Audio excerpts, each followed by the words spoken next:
Hello, everyone. It's such a joy to welcome you to our high school parent orientation.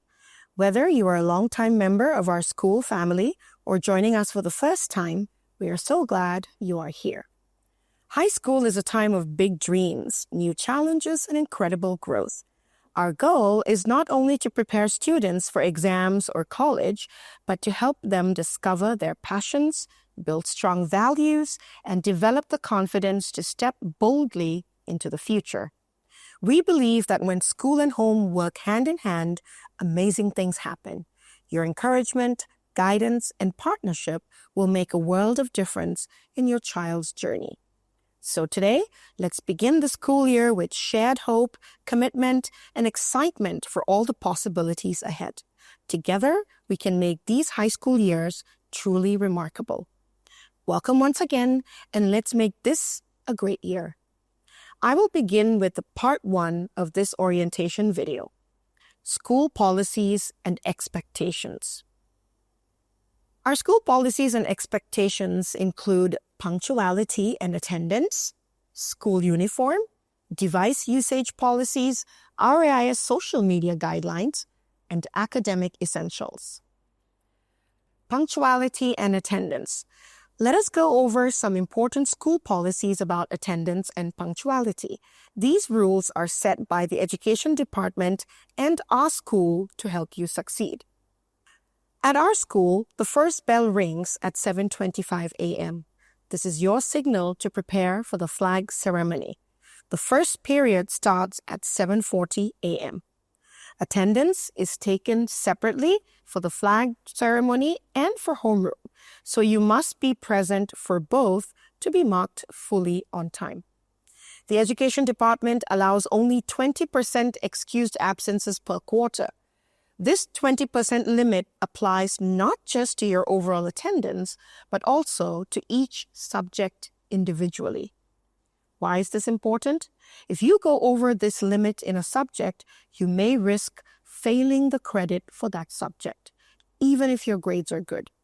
For example, if a student is chronically late for the first period, those late arrivals will count as absences for that subject. If the total absences for the quarter go over 20%, the student may fail that subject. In short, being on time and present every day is not just a rule, it's a habit that will help you succeed in school and in life. Let's make every day count. Next, let's talk about the school uniform policy. I'd like to take a moment to go over our school uniform policy, which is in place to promote unity, discipline, and respect within our school community. All students are expected to always wear school uniform according to the schedule. That means regular school uniform on regular school days, PE uniform on PE days only. Jackets are allowed, especially on cold or rainy days, but please make sure they are appropriate. No vulgar language, offensive images, or inappropriate designs. If you are wearing a hoodie, please remember that hoods must be down during class time. This helps maintain focus and respect in the classroom. For our female students, skirt length must be at the knee, not shorter. This ensures we maintain modesty and professionalism as part of our school culture. Wearing the uniform correctly is more than just following a rule. It shows pride in our school, respect for yourself, and respect for others. Let's all do our part to wear our uniforms properly and represent our school well. I'd like to go over our device usage policy, which helps us use technology responsibly while keeping our focus on learning. For schoolwork, laptops and tablets are allowed only as and when required by teachers. We actively promote digital literacy, but we use technology with purpose and discipline. Cell phones are not to be used for schoolwork. The only time they may be used during the school day is at lunchtime, and only for payment purposes. We understand that some parents may prefer their children to work with printed materials instead of digital worksheets. If that's the case, you can submit a request and we will make the necessary arrangements. If a student is found using any device when it is not allowed, it will be confiscated for 1 week. Earpods and headsets are not allowed at all during the school day, unless specifically authorized for a school activity. Our goal is to make technology a tool for learning, not a distraction. Let's all work together to keep it that way. Academic success goes hand in hand with respectful and responsible behavior. Our conduct and discipline policy is designed to create a safe, inclusive, and productive learning environment for everyone. Let us now talk about our social media guidelines. At RAIS, we recognize that social media is a powerful tool for communication, creativity, and connection. However, it also comes with responsibilities, especially when it involves students, staff, and the school community. To ensure a safe and respectful online environment, we ask all students to follow these social media guidelines. The first one is respect for student privacy. Do not post photos or videos of other students without parental consent. Avoid sharing personal information about your child's classmates or school staff. Number 2, protect the school's reputation. Refrain from posting negative or defamatory comments about the school, teachers, or students. Address concerns through proper channels, such as contacting the teacher or administration, rather than airing grievances online. Number 3, be mindful of content. Avoid posting classroom activities or school events that may misrepresent or violate school policies. Do not share confidential school communications or internal documents. And number 4, model responsible behavior. Encourage your child to use social media responsibly. Set a positive example by promoting kindness, respect, and digital citizenship. What are the consequences for violating these guidelines?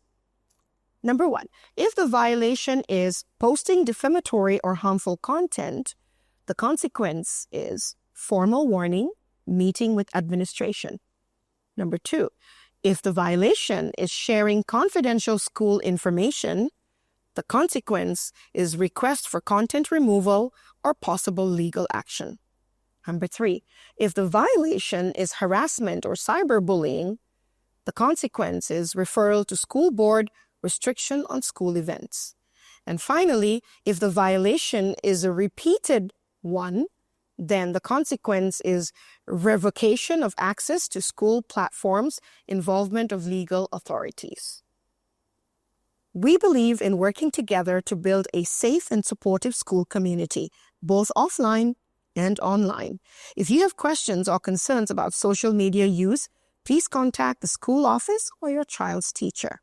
Thank you for being a responsible digital partner in your child's education. Let's talk about conduct and discipline. All students are expected to treat peers, staff, and school property with respect. Follow classroom and school rules. Demonstrate honesty, integrity, and accountability. Contribute to a positive school culture. Our goal is not just to enforce rules, but to help students grow into responsible citizens. Behaviors that warrant referral.